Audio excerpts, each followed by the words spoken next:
Namaste, my friends, and welcome back to the podcast. On this week's episode, I have a guest with me. Her name is Dr. Zaria Rubin, and she is a Harvard-trained physician specializing in burnout. And that's what we're talking about today. We are talking about why women experience burnout at very high rates during this stage of life, and what's happening physiologically, what's happening psychologically, the early warning signs we tend to ignore and pretend like they aren't there, and then we head for a crash, and what we can do about it. So this is a fantastic conversation.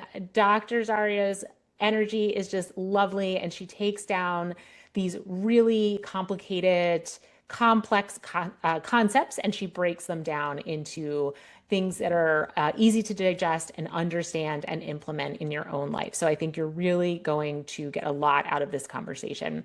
Before we dive in, I want to invite you to sign up for my newsletter. It is sent out every week on Mondays, and it is Ancient Wisdom for Midlife. Midlife is the absolute perfect time to start implementing these ancient tools and practices and philosophies into our lives. It is a time in our lives where our bodies, our minds, and our souls are really ready to receive this information. And it's why I am so passionate about spreading this ancient wisdom of yoga philosophy and the practices, of course, into the women in their midlife era. You really are primed for this information and to help it guide you through this season of life, to help you uncover who you truly are, to help you create a life that feels aligned, that feels peaceful, purposeful, meaningful, and to help just guide you along this journey, because you are the expert in your own life. I am a coach, and that is my second offer to you, is to book a clarity call with me through my website, katiefarinas.com, which the link will also be in the show notes for that. And if you decide to work with me as a coach, I am there to guide you. I am there to help share this wisdom and share these practices. I am there as a sounding board, a point for reflection, but you are your own expert.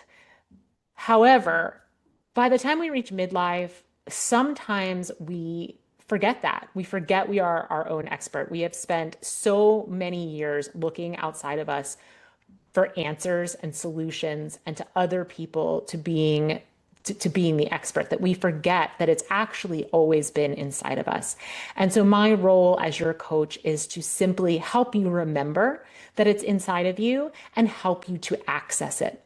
And once you learn how to do that, you won't need a coach anymore. You won't need someone guiding you on the journey, because you will have all of the tools and the skills and the ability to self-reflect and be aware of what's happening inside of you. And once you have that, you are off and running. No matter what comes to you in this life, you will be able to handle it. You will be able to see your way through the darkest and most challenging seasons of life, because you have those tools, practices, wisdom, and the ability to see yourself as if you were watching someone else from the outside. You'll be able to actually see your own self from that perspective, which is a beautiful gift in this life.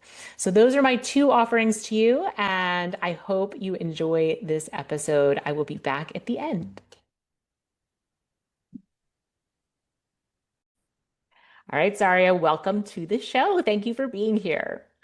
It's my pleasure. I'm so happy to be here. I am really excited about this conversation. We're going to talk about something that I'm really passionate about because I'm currently going through it, which is perimenopause, and how that can impact burnout, the things that are going on with us inside of our bodies can actually contribute to burnout. And I know for myself personally, the amount of changes that have occurred in my body, noticeable to me, you know what I mean? I'm symptomatic of these changes, is really wild. So I know I'm not alone. I know other women are out there listening and thinking the same thing. So I can't wait to talk about it. But before we do that, why don't you give my audience a little teaser of who you are? Because your backstory is very interesting. So I would love you to share it with them. Oh yes, that's definitely one way of putting it. Interesting. Yeah. Yes, I've had an extremely, let's say, not straight and narrow path through many different careers and through medicine. So yes, my name is Dr. Zaria Rubin. I originally trained as a neurologist and subspecialist, and then pretty quickly in my medical career burned out and walked away from medicine. Ended up working in industry for a number of years, worked at a startup in healthcare technology, and then worked in the pharmaceutical industry, working on various CNS drugs for epilepsy and Parkinson's. And then I became a stay-at-home mom for a while 'cause I had a baby very late in life and wanted to focus on that. And that's been my greatest joy and hardest job. And then Mhm. eventually worked my way back into medicine and health and wellness through becoming an integrative nutrition health coach and then training for 3 years at the School of Applied Functional Medicine in functional medicine. So now Mm. I combine all of these different passions and interests and really focus on burnout and women's health and the intersection of burnout and perimenopause because I think we all know what that feels like if you're a woman of a certain age and you're juggling all the responsibilities of life, work, career, aging parents, tweens, teens, Yeah. all of the physiologic and psychological changes that Mhm. take place that we're sort of a little bit ill prepared for. So, yeah, that's kind of the short story. I'm also a speaker. I gave a TED Talk last year on burnout, and that Yeah. was really, yeah, Yeah. a great experience. And that's my Well, story. Yeah. first, I want to give you so much credit for going into the area of functional medicine. I think that it is the new horizon of healthcare, and I hope it's a movement that grows dramatically over the next decade. I happen to have two kids who have some complex medical stuff that the standard medical community wasn't really able to help us with much. And we found a functional medicine provider who has been a tremendous help to us on that journey. So I have so much respect for that field and hopes that it will expand over time and become more of the norm than it is now. So absolute kudos to you for that. Yeah, thanks. Yeah, I agree. I think that, I value all of my training in medical school and everything that I learned and sort of more conventional allopathic medicine but it was a very disease-focused model. And it was Yes. very much like, let's wait for a disease to be diagnosed and symptoms, and then let's try to fix it. Let's try to treat it. Let's Yeah. try to treat the symptoms. Let's try Yeah. to alleviate the symptoms. Not necessarily, let's figure out what the dynamic is in this individual person, what's Hmm. out of balance, what can we focus on to restore health and wellness rather Hmm. than focusing on disease and illness, and really focusing on more of the root cause and root cause dynamics, whether that's on a biochemical level, a cellular level, an immune level, and addressing that so that we can better able treat symptoms and prevent further progression or deterioration. And I think that that's something as a society we Hmm. should be more focused on is prevention. Yes. And we're not really. We're sort of waiting until the horse is out of the barn Yes, door. yes. Yes, I 100% agree. And as as a nurse, working in the hospital for many years, it's something that I Yes. really long to see is that prevention model and that root cause analysis. And that, you said you valued your training, and I don't ever want to be dismissive of the training and education that physicians go through and how much they know and how they can serve people. But there's more. There's more we can do. Absolutely. I mean, I was in functional medicine school and I just thought, oh my gosh, why didn't I learn all this stuff Yeah, in medical school? It would have been yeah, so helpful and so yeah. important. And I think it's really great to integrate all of Yes. those different modalities I together. agree. And I think it may serve what we're about to talk about, when standard medicine can start integrating some of this functional health stuff. We can start serving women's health a lot better. When you said, the audience can't see my face because this is a podcast, but when you said kind of unexpected, women go through these changes and they're kind of unexpected, and my eyeballs like, got really big because I had no idea what was coming. Okay. Not a No, clue. we know and we don't know. It's like you sort of are like, okay, I've heard that this thing happens and the change of life, and well, you don't get your period anymore and you get hot flashes. And that's Yes. really all I knew, and that's really all I Yes. expected. And That was true of me as well. I thought, well, one day I'm gonna get some hot flashes. I'm gonna eventually not get my period, and and then, that's it. close the book. That's And done. I might be a little bit crazy and irritable for a while, and Yeah, and I thought it would happen much later. I thought, this is probably not going to happen till at least I'm in my 50s. But it was in my very early 40s where I started being noticing things like, huh, that's weird, or what's going on, or I'm changing, or my body's changing. wow. It was very early. But I thought at the time it was very early. I have come to since find out that's actually not early. It's actually right on time. I mean, Yes. yes, because the average age for, menopause itself, well, first, in terms of the definitions, we usually use the word menopause as like to describe everything, but really that's kind of a misnomer. That is like the specific date in time where it has been 1 year since your last period. That Yeah. is menopause. It's a point in time. Everything leading up to that, is either premenopause or perimenopause. Mhm. Premenopause is when you're just, normal, having your periods or having babies, etc. And then perimenopause can be about can be anywhere from 7 to 15 years prior to that. So if the Yeah. average age of menopause is 51, we're talking, 35 Yeah. is not unexpected, but yet we don't really expect it. And then, Mhm. post-menopause is then everything after that. So I think Right. those definitions are important for people to understand. So like the term perimenopause is pretty popular right now, and it's being thrown around a lot, and people are sort of like, where did that come from? What is that? Yeah. Is that really a thing? Yes, it's Yeah. a thing. Yes.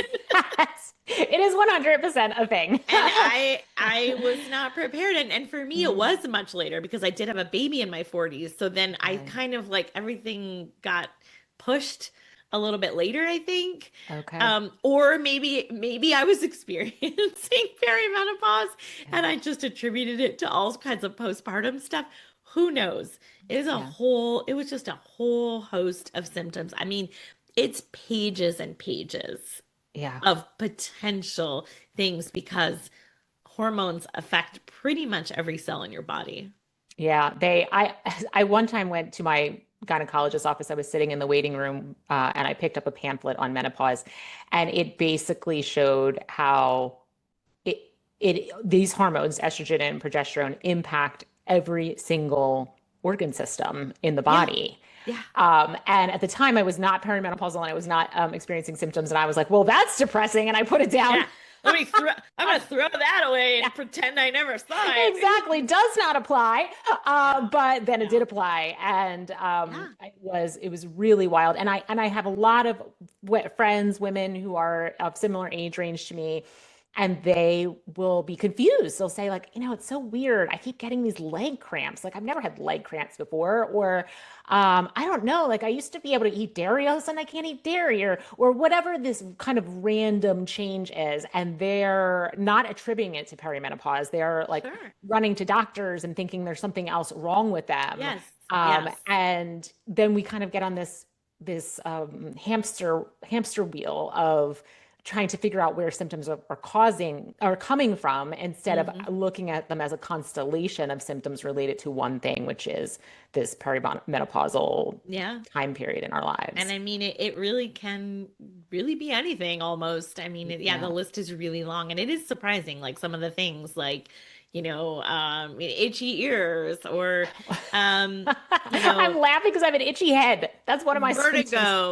vertigo, or like the Yeah. the burning mouth thing. Thank goodness I Yes. don't have that, but some people Yeah. report that. I mean, and nobody talked to me about the brain fog issues. I Yeah. mean, that for me was huge. Yeah. And that was one of my most prominent symptoms. And I just was not prepared for the fact that I just felt like my brain just was completely offline. Yeah. And I was like, what is this? I don't like it. Yeah. I'm a very intelligent person. I use my brain every day, and it is just like I am just out to lunch. Yeah, that I think is the number one symptom I hear women complain about in my Yeah. personal life. I mean, that's the Yeah. number one symptom. And word finding is part of this brain fog situation. And I I started can't to, remember celebrities anymore. I'm like, it's that person from that right. movie, you know, the thing, the whatever. Yes. Ah, It's so frustrating. It's very, very so frustrating. frustrating. Yeah. Yes, yes. Well, one of the things that I have a question about because I Sure. know, again, personally, I was really never an anxious person. But perimenopause came around and now all of a sudden I experience anxiety.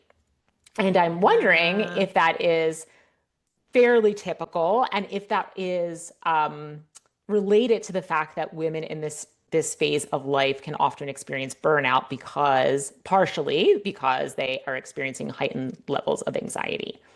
Absolutely. You really kind of hit the nail on the head. So, I mean, basically what is happening is that during perimenopause, during this, it's a slow, lengthy transition, but it can cause sort of fits and starts of dramatic type symptoms, even though it is very gradual. You don't just wake up one day and have no more estrogen and progesterone. It's very slow. You go from having your ovaries really make all these hormones and Mhm. have everything be very smooth and very cyclical, you know, every 28 or so days. And it's very predictable and it's like clockwork. And then the factory starts to kind of shut down and everything gets a little haywire. And Mhm. so everyone thinks, oh, well, you don't have estrogen and that's the problem in perimenopause. Well, it's actually not the entire story. You have fluctuating, at least not in the beginning, Mhm. fluctuating estrogen levels, and those levels can actually be quite high. And then you can end up with a relative deficiency of progesterone. And Mhm. progesterone is also going down, and that is actually mostly what is causing the anxiety because progesterone Mhm. kind of like keeps you, you know, nice and calm and smooth and happy. Yeah. And then we also have just all of these other stressors in life. Like I said, we're part of like the sandwich generation, and Mhm. you've got your parents to worry about, you've got your kids to worry about, you've got stresses at work, Yeah. and possibly you're also not sleeping, whether it is Yeah. from hot flashes and night sweats or it's just poor sleep in general from Yeah. perimenopause, whether it's like pain from your shoulder, because frozen shoulder, guess what? That's another Mhm. manifestation of Mhm. perimenopause. And so you're not getting enough sleep. And then your cortisol levels are also all over the place because of this takeover from your ovaries to your adrenal glands to start producing some hormones. And then if they're already on overdrive, if you're already stressed out, everything is just going to feel magnified in terms Yeah. of the levels of stress, the levels of burnout, and your perimenopausal symptoms. So I sort of see it as like a perfect storm of the intersection and the overlap of all of these things of this like period in life. And my goodness, we had to also deal with the pandemic Mhm. and the political situation and everything going on in the world. So there's so many external stressors. Yeah. And then there are all of these internal stressors and all of Mhm. these fluctuations. I mean, we have plenty of reasons to be anxious anyway. Mhm. And then we have all of these biochemical, physiological, hormonal reasons to be Yeah. anxious as well. Yeah. And our cortisol can be way out of whack. We can end up with high cortisol. We can end up with super low cortisol. We can end up with cortisol that's out of balance. Cortisol is the stress hormone Mhm. that is not supposed to be present all the time. Yeah. But due to life factors, due to stressors, due to, you know, constantly being in overdrive, constantly pushing, constantly being in fight or flight mode from whatever is stressing us out can Mhm. cause cortisol to be really high Yeah. or to be out of whack and to have it be too low in the morning, which is what gets you out of bed, and to have it be too high at night, which is when it works in opposition to melatonin, which is the sleep hormone. So then you're not going to sleep very well. Mm, So it's complicated is yeah. kind of an understatement, and it's going to look a little bit different for everyone, which is why I definitely suggest, seeing a provider, seeing a practitioner, someone who works with perimenopausal women, whether it's a gynecologist, whether it's a hormone specialist, Hmm. someone who can just help you out and say, like, hey, where are you at? What's going on? Do some labs, sort things out, check your thyroid also, Hmm. because my goodness, it's prime time for thyroid disorders, and the thyroid could be too low or it could be too high.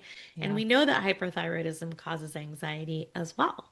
Yeah. Yeah. And there's also testosterone as a component, correct? I mean, isn't that something that we have to think about as well during this time Yeah, frame? testosterone's a funny one because women, we don't really think about testosterone. Like, oh, isn't that the hormone that men have? Well, we have it too. Yeah. And we have something called DHEA, which is a precursor hormone that makes all these other hormones. And testosterone does, it can help with mood regulation and things like that. And Hmm. it does drop in perimenopause. And we do need to sort it out a little bit. There's not a whole lot of research in terms of testosterone and treatment in perimenopause. There's more research on estrogen and progesterone for Hmm. sure, but it can definitely help women, and it's certainly Yeah.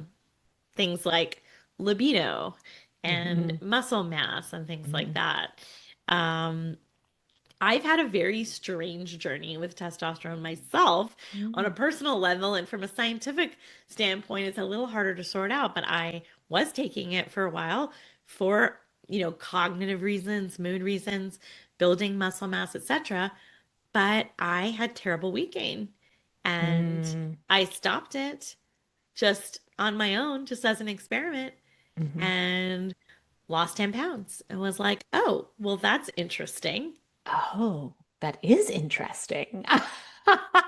Yeah, and it's a complex, and the reasons behind that are not 100% clear to me, and I even Right. study this stuff, but it's possible that there was some interference with the action of estrogen and progesterone and sex hormone binding globulins, etc., and that there can be some role of testosterone. In some people it helps them lose weight. So it's just Right. such a complicated picture and Yeah. situation, and everyone's very different, everyone's very individualistic. People respond differently to different hormones at different Hmm. time points, and it's not like a quick fix, like, oh, this is going to work for everyone. And you see all, of course I get all these ads in my social media and feeds of like, Yeah. this one particular thing will fix everything, Yeah. and you'll lose weight, and your skin and your hair will be beautiful, and your moods will be great, and your sleep will be great, la di Yeah. da. And then of course I've tried all the things. It's like, okay, well, that didn't work. Right. Yeah, I agree with you. I mean, I think it's incredibly complex. We are complex beings. Yeah. These hormones are incredibly complex. And like you Yeah. said, in perimenopause, it's it's kind of all over the place, right? One day you might be spraying Yes. hormones into your system, Yes. and the next day it's a Yes. trickle. And so it's very hard to have this be perfectly balanced because your body is really just variable from day to day, Yep. probably from hour to hour. But Absolutely. in general, what would you say? So, how would you help women with this if they're like, I'm experiencing all of these symptoms and I feel like I'm in burnout? What are some next steps that they can take? Yeah, well, I mean, look, obviously symptoms are really important, probably more so than, lab numbers, which might not necessarily reflect the whole story. But I do think it is important to get some hard data. Like I said, get some labs done, make sure you're not anemic, make sure your thyroid's not out of whack. Try to get a picture of hormones. And the one test that I really like is the Dutch test, Hmm. which is the dried urine test of comprehensive hormones. And rather than just a single snapshot of a single lab test, it is over like a 24-hour period. And so you get different time points. And that's certainly very helpful for cortisol. because Mm. you want to see what it's doing in the morning and at night and in the afternoon, etc. And like seeing if things are changing or fluctuating or out of sync. So I think that's important. And then it will also give you a really comprehensive overview, bird's eye view, and nitty gritty view of all of the sex hormones and their metabolism and their metabolites. You could see what's going on there, what's being broken down into what maybe needs attention or help or focus. And so I really do like that test. Hmm. And then I would also really just I would have to do a really in-depth comprehensive history with the person and really sit down with them and listen to them about what's going on in your life. What are your stressors? What are your patterns? What are your habits? Hmm. How's your sleep? Sleep is kind of the number one thing that I tackle first because if you're not sleeping, we can't really fix anything else. Yeah. And then once I look at that, I also really do a deep dive into diet and what you're eating really Hmm. fuels your body Hmm. and what is food or fuel or nourishment for one person can be really toxic and unhelpful to another person. And so it's Yeah. trying to understand that bio individuality and what works for you and what's serving you and what's sabotaging you. And it's Yeah. really like taking a step back and saying, okay, maybe this is the way I've always done things.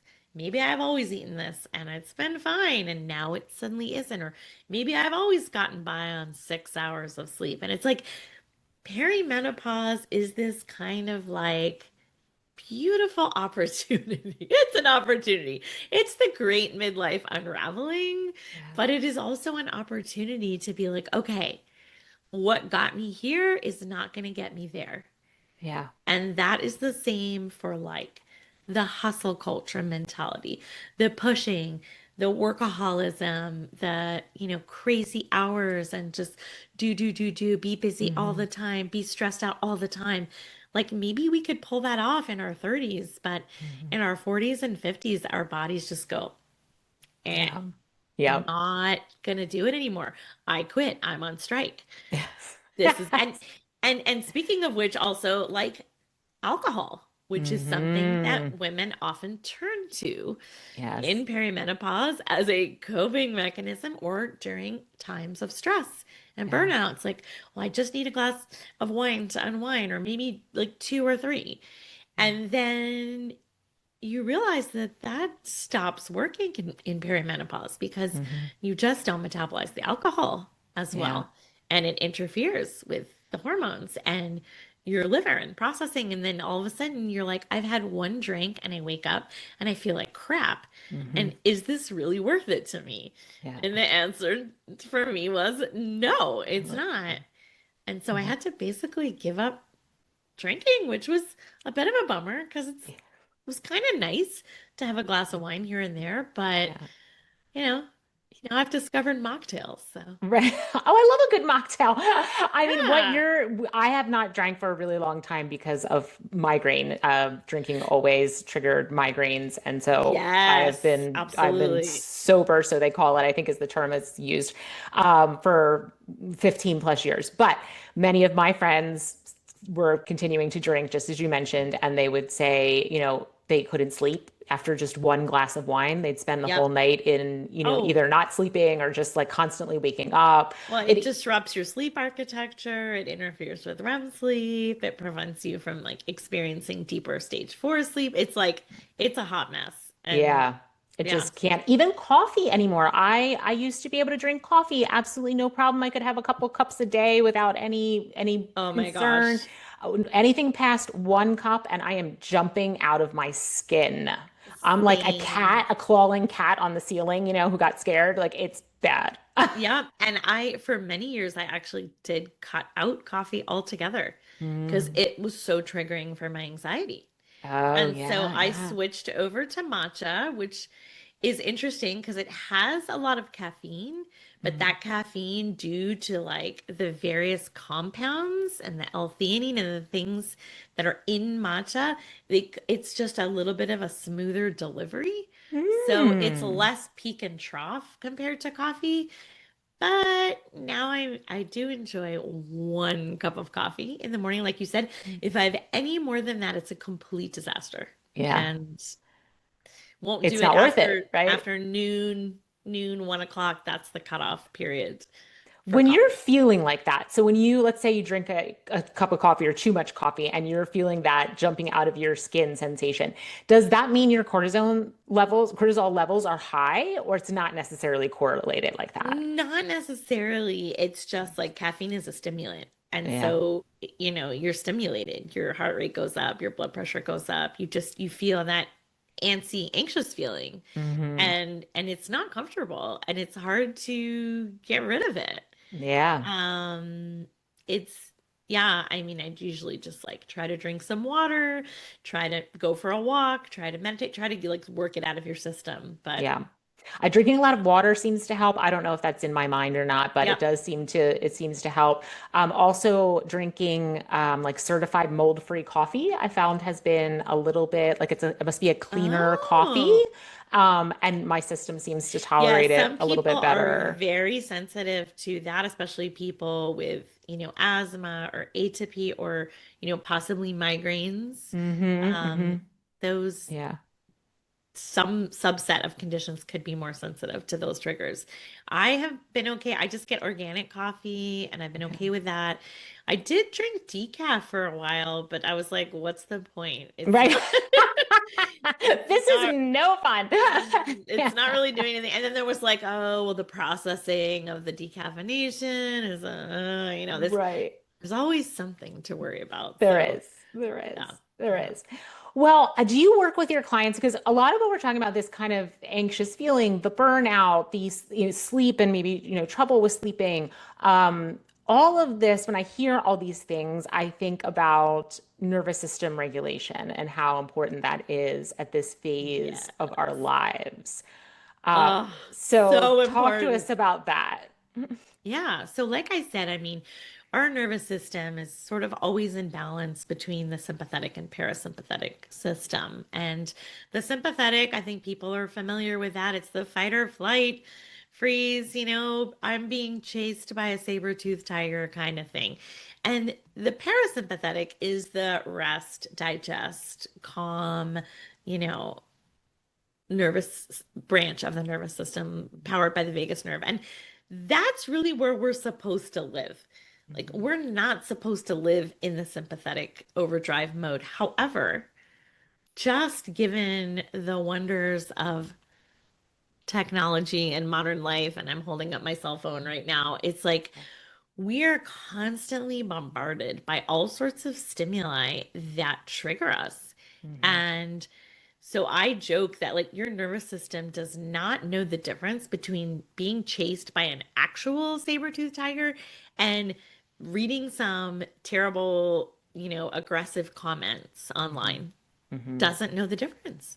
So it's getting activated and triggered over and over and over. And so you're getting all of these jolts and these hits to your system day in, day out. Well, it's no wonder that we're a wreck and we can't sleep and all of that because we are not living in the more relaxed state that we need to be. And Yeah. so, what do we do? How can we get out of this? Well, for me, I had to like turn off the news and I don't listen to the news. I mean, Mhm. I still, believe me, I stay overly informed about Mhm. politics and the news, but I had to like, I used to listen to it every morning. Mhm. And then I just realized I can't do that. Yeah. It's too upsetting and I'm already so worked up and the day hasn't even started. Mhm. Then it's, figuring out what works for you in terms of combination of mindfulness activities and meditation. Well, meditation could be the form of mindfulness that works for you. It could be yoga, it could be Mhm. going for walks in nature, it could be, some exercise. But if you do too much exercise, you're also going to put yourself in a little bit of adrenal overdrive and have high cortisol levels, especially if you're doing like these super cardio, high intensity workouts. So Mhm. it's like, yeah, figuring out what your triggers are and figuring out what helps reset you and ground you. But I think for most people, it's a combination of like, yeah, breathing, some form of mindfulness, some form of exercise, some form of outdoor nature, Yeah. and connection, connecting with people who really make you feel good. So whether that's Yeah. friends or family, whether they're far away, which sucks, which is my problem. They're Mhm. mostly really far away, so we connect, through messaging apps and things. But that connection can really also help ground us and help keep us out of that spiraling fight or flight mode. Yeah. And from my understanding, we can actually impact our, not the estrogen and progesterone, but we can impact the hormones our bodies are producing. So, my daughter and I had to do a nervous system regulation program for something related to her health. I went through it It's with her to it help sounds her. so interesting. It was I'm so fascinated by that. I It want to was do it. it Yeah. was fascinating. It was really fascinating. But they talked about dose chemistry, which is dopamine, oxytocin, serotonin, and endorphins, which are all, I guess, you're flooded into your system when you are in that relaxed, connected, grounded state that you're talking Yeah. about. Yeah. And then they talked about the opposite of that, and I'm blanking now on that acronym, but cortisol was definitely in there. It began with a Yeah, it's like C. adrenaline and epinephrine and all of those things. It's Yes, like, yeah. yes. And that is flooded into your system when you are in a more anxious state. And so for me, it was really helpful that I felt like, okay, I can have control here. I actually have control over what my body produces and floods into my system simply Yes. by engaging in some of these practices that you're talking about, working with mindset, Mhm. training your mindset. Um, Physical touch, we, yes, we, physical touch, yes. eh, Sleep. We mentioned sleep. give someone a hug, someone you love, Yeah. give them a long hug if they'll let you, if your kid will let you. Mine's Right, right. 12, it's a little questionable right Yeah, now, me but too. like that will give you a great boost of oxytocin. Yeah, and it really does work. I mean, I've seen it, it can really dramatically change how you're feeling in the moment. It's something that I think needs to be done throughout the day. It's not a one and done. I check the box. I did that today. Yeah. I'm done. Because our systems, especially at this phase of life, need constant recalibration. So it's that constant like checking back in. What do I need to do to bring myself back to balance throughout the day, in the morning, throughout the day, and in the evening before bed? Yeah, absolutely. But one of the things that I happen to love about this phase of life is that uh, it really like lets you stop caring. You stop caring about what other people think of you. You don't censor your words as much. I literally don't have the ability to do it. I Yeah. also I joke all the time that I'm like, I think I've developed ADD in perimenopause because I have Yeah. trouble focusing. However, if it's something that's really important to me, I can almost hyper focus on it, which again is an ADD quality. I don't really think I have that. That is a joke, but I think it's part of what's happening, the remodeling of my brain that is happening right now during this phase. And I view that as a positive thing because we as women can now really filter out all that is not that important to us that we were spending a lot of our time and energy on and let all that go and really direct all of our time and energy to what brings us a sense of meaning and fulfillment and joy and passion and purpose and all those things. Yeah, I agree 100%. And I mean, yeah, I've definitely felt that. Do I have Yeah. ADHD or is this perimenopause or what is this? It is so crazy. And yeah, there's a really fascinating book that I am in the middle of right now called Menopause Brain by it's Dr. Mosconi, I believe it's the Italian PhD Okay.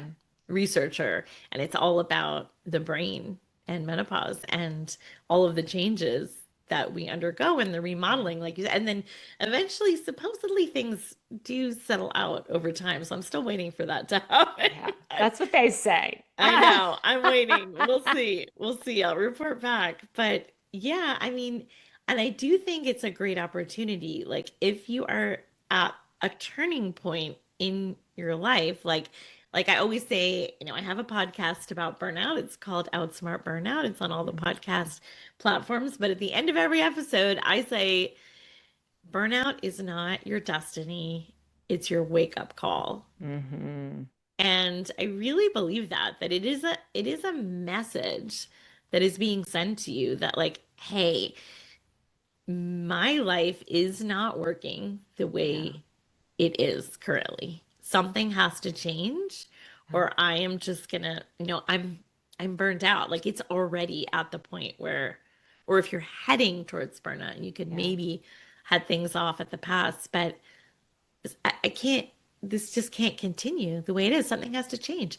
Something has to shift. And then when that intersects with perimenopause, it's just this like, yeah, Yeah. no more F's left to give. Like I can't keep doing this.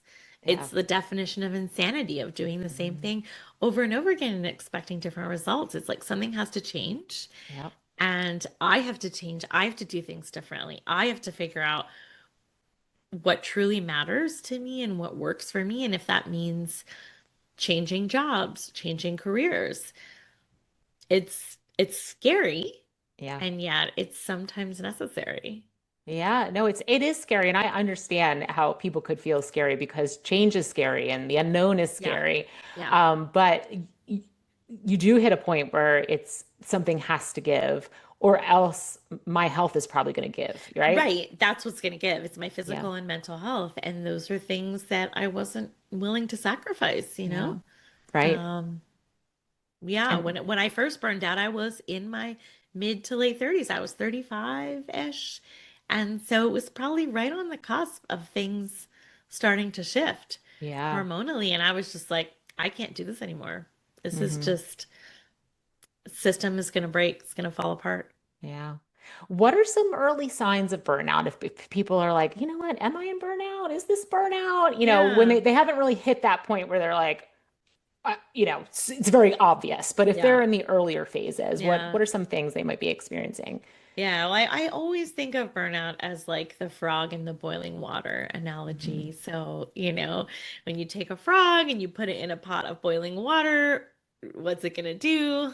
Yeah, Well, it's gonna jump out, right? Because yeah. nobody wants to be cooked.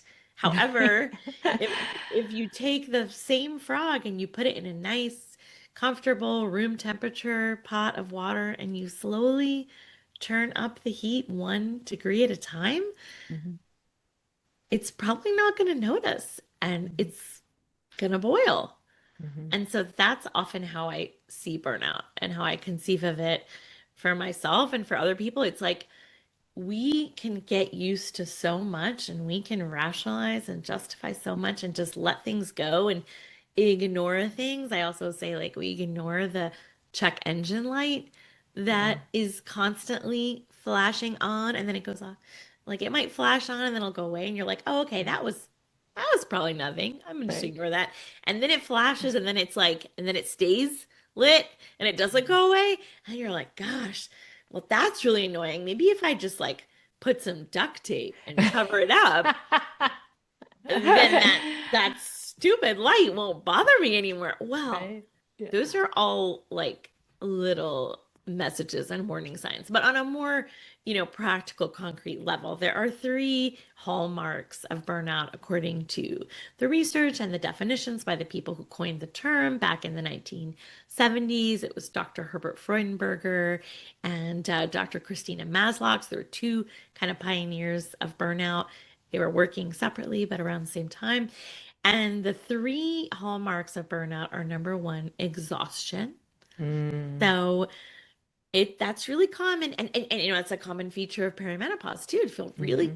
friggin' tired all the time Yeah, and yeah. to not make it through the day and you're like, I have to lie down. I'm Hmm. exhausted. Hmm. So it's this really deep exhaustion that goes beyond just like a poor night's sleep or, oh, I, had too much fun on the weekend. I'll catch up or whatever. Or I didn't sleep well last night, but I'll sleep in, on Saturday. I'll be fine.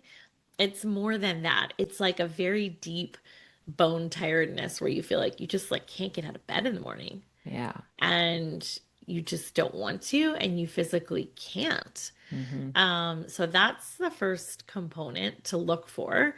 And, obviously that's a continuum. And if you're starting to notice, like, I just don't have energy for anything, I'm Yeah. exhausted, like, obviously, like I said earlier, you're going to check some medical things too, Mm-hmm. but it can also be burnout. Number two, the second one is a little harder to quantify, and that is cynicism. Mm-hmm. Yeah. So that is a kind of a sense of disillusionment, distancing, a lack of trust with whatever it is that you're doing, out of alignment, feeling like, what does it all really matter? Not feeling appreciated at work, not feeling like your job is relevant to who you are, or that maybe you're doing something that's not aligned with your values, or you're just not appreciated for what you do, Mm-hmm. or you're experiencing something called compassion fatigue, Mm-hmm. which is a really tricky component of burnout that particularly affects people in caring professions, caregiving professions, helping professions, anyone who's like interacting with Mm-hmm. people and supposed to be helping them. So it's Yeah. like teachers, nurses, doctors, social workers. Like, you end up with this sort of resentment almost Mm-hmm. for the people you're trying to serve, because they are really kind of sucking your life force Mm-hmm. out of you, because the Mm-hmm. job has really taken a toll and you've allowed it to get to this point where now you're starting to feel resentful. Yeah. Maybe you don't have adequate boundaries. Maybe you haven't taken any time for yourself. Maybe you've just let all of that go. And then you start, the resentment creeps in. So that's the second component. So we have exhaustion, we have cynicism and slash compassion fatigue. And then the last one is really just decreased productivity. Mm-hmm. And just, not being as productive, not being as efficient, not being able to focus on Yeah. things, and being more irritable, at work, at home. And what I always say is that this one's a little bit of a misnomer, because a lot of the people who burn out tend to be perfectionists and high achievers. And Mm-hmm. so if you are sort of less productive, I mean, you may still be functioning at a very high level, Mm-hmm. and it may not be that noticeable, and people at work may not notice it, Yeah. but you might notice it. And Mm-hmm. you might be like, I'm just phoning it in. Right. I'm Right. quiet quitting. I'm just, my heart is not in it. I am not putting in the effort. My work is not the quality that I'm used to, or my standards. It Mm-hmm. still might, it might pass Right. as good enough or quite good, but Mm-hmm. you'll notice the difference. Yeah. And so those are kind of the three main components of burnout to look for. Yeah, that's great. That's a great explanation. And I know I've definitely experienced all three of those. So as you were describing them, Yeah. it's just very familiar that those descriptions. Yeah, and I discounted them all. And then Yeah. there's also a sense of like shame around burnout, Mm-hmm. Yeah. of not wanting anyone to know, Yeah. to find out. Or can people tell that I'm Mm-hmm. miserable and that I'm phoning it? Not feeling like you fit in, because it seems like everyone else is doing just fine. And why is everyone else able to do the same type of work or do my job and they're happy and I'm Yeah. miserable? Like, so what's wrong with me? And Right. there can be a lot of shame and blame and a desire to not connect with other people and Mm-hmm. seek help, or to really tell anyone, Yeah. confide in anyone. And that can be damaging as well. That's part of the Yeah. self-sabotage and the Yeah. isolation of Yeah. burnout. So I think, like, that's why I think it's so important to talk about it and Yeah. to come on podcasts like this and to give the talks that I give, to really raise awareness, take away the stigma, Mm-hmm. normalize burnout. I mean, burnout is so common. It is Yeah. so common. I mean, in certain professions, it's upwards of 50, 70% Mm-hmm. of people. And I mean, certainly around the pandemic, it was like the numbers were astronomical. Yeah, yeah. And I think, there's fear too, right? Because if we face it, if we face the burnout, if we admit the burnout, then that means we have to do some sort of change. We have to make some sort of change. And as we mentioned earlier, Right. that's scary. It And is there's scary. an identity as well. I mean, when I realized that I needed to leave the nursing profession, one of the hardest parts of leaving that profession was saying goodbye to that identity. And who was I without that identity? And 100%. um and like again the shame piece that you mentioned, almost like, well, why can't I just kind of Jedi mind trick myself back into who I was? Yeah. But I do think that this is all planned. I mean, I happen to believe in a higher power and something, bigger than us. And burnout can just be a symptom of you're working too much and, your life is out of balance and it needs to be recalibrated. But particularly during this phase of life, I have to question if it's like a divine plan to help us strip away once again what's not really ours, and to step in more fully into our authenticity and who we are. And it's like this physiological push from the inside to do that. And so instead of and this is where I came from, instead of placing shame on myself about this, to honor who I was and be grateful for the experiences I had and everything that I had learned, but to honor that me and let her go so that I could fully step into who I needed to become in this phase. Mm. Yeah, I think that's really beautiful and accurate. And I've often heard the sort of epithet of like the first half of life, you're being who you think other people want you to be, and the second half of life, you're being who you truly are. Yeah. And who you can serve, right? And who you can serve through that, because now you have had Yeah. all that learning and those experiences, Hmm. Hmm. to carry with you into this next phase. But yeah, Um, I mean, it's believe me, the identity piece that was huge for me. It's like, yeah, oh my God, who am I if I'm not, right. being a doctor? Who Yeah, even am I? yeah, Do I even exist? And it's yeah. like, of course you do. Your identity is not your job. Hmm. It's part of it. It's part of it, but you exist as a Yeah, human being outside of that. right. And if you don't, that's definitely something to work on. Right, right. Yeah, absolutely. I mean, and you're going to get there eventually, even if you Yeah. hold on with, your fingertips till retirement, you're Yeah. still going to retire, and you're still going to have to face that question of Yeah. who am I, Yeah. outside of this identity of X, fill in the blank. Yeah. Yeah, 100%. yeah. Well, thank you so much for sharing. You know what I did? Do you have time for one more question? Sure. I did Sure. not ask you this, and I should have. Do you have an opinion on hormone replacement during Oh, this oh phase? yeah, just like a small minor I know. question for the So end. sorry. Just slip that in there, the short answer, I guess, is yes, I firmly believe in it. Okay. I think that it's very complicated. But there was a great disservice done to women with a misinterpretation of a landmark study and the data, and that deemed that hormones were quote unquote dangerous. And in fact, not only are they not dangerous, but it is almost more dangerous not to be on them for most people. Now, there are exceptions, and there are different Mhm. categories of people who are at risk, etc. That's why it's a very individualized decision. But by not being on hormones, we know that that puts women at risk of all sorts of things like Alzheimer's disease, like osteoporosis, like cardiovascular disease, and, Mm, all of these things that are quite serious and do impact women's health span and lifespan. And hormone replacement therapy, or it's can actually really mitigate those risks in an important okay. way. So the bottom line, yes, I support it. I believe in it. Talk to your doctor Yeah. and get a plan for you that's individualized to see, what's safe, what isn't.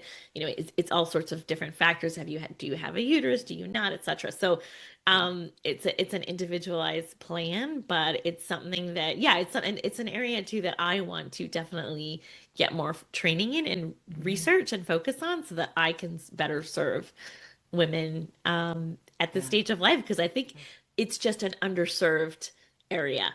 There I aren't agree. enough doctors out there who know about this stuff Yeah. because we don't learn about it. Even, people who are OBGYNs, they admit they Yeah. didn't learn about it. Yeah. Yeah. And It's and wild, that's isn't just it? It's just shocking. wild. Yeah. shocking because every woman in the population is going to go through this, and Yes, yet we're I just know. woefully unprepared and undereducated. And Yeah. so, yeah, I would like to be empowered and empower the women that I serve. So Yeah, I love stay that. And tuned. of Yeah. course, all of those things that you mentioned that, hormone replacement helps us with, prevents us from, also it helps manage your symptoms that you're having right Well, now, of right? course, Yes. all of the symptoms and all of the distress and the suffering, and like you don't Yeah. have to suffer through it Yeah. and hope that it's just all gonna, get better when it really doesn't. And Yeah. it's a lot. Yeah. Yeah. And some Yeah. people, so for some people, it's very minor and it's very mild, and that becomes a question, oh, well, I'm not really having symptoms, shit. Well, those risks are still there. Yeah. All of those medical risks still exist. So that is a bit of a decision point and a personal decision. And there is a timing factor in terms of waiting too long. You don't want to wait too many years past the point of menopause to Mhm. initiate hormone replacement therapy because there is the idea that the risk is increased. And that was some of the data that was skewed in that study. And that's why it was very confusing. But if you start hormone replacement earlier, that risk is much lower. The Oh, risk okay. of That's cardiovascular events. okay. Oh, that's fascinating. I didn't know that. Okay. Yeah. All right. Well, we're going to have to continue this conversation because there's a lot to talk about on hormone replacement. But Absolutely. Yeah, that's a whole other I know it's episode. a whole can of worms, but I wanted Yeah. just your, You're kind of so bottom funny. He's like, line. oh, just one more teeny tiny question. I was Yes. like, oh, Katie. I know. Give me your It's like one-liner the here. last question. So, what's your theory of the meaning of life? Like, Right. That's how I roll. Sorry, I don't know how I to say. know, I know, I I don't know how to know. be any That's different. how I roll too. Yeah, that's why we get along. That's right. Oh, well, thank you so much for being on the show and for your My pleasure. expertise Yeah, I just really enjoyed spending the time with you. absolutely. Me too. Love All it. right. Have a great day. You too. Bye. I really hope that you enjoyed that. I really think that Dr. Zaria Rubin's energy is so beautiful and it was such a pleasure to be in her energy for that hour of time that we spent together. From this conversation, I'd really like to pull out just the one piece that we discussed towards the end about how we do tend to ignore these early warning signs and why we do that, right? We do that because we feel shameful, because we feel scared, because it might mean that life has to change in some way, and that can feel overwhelming.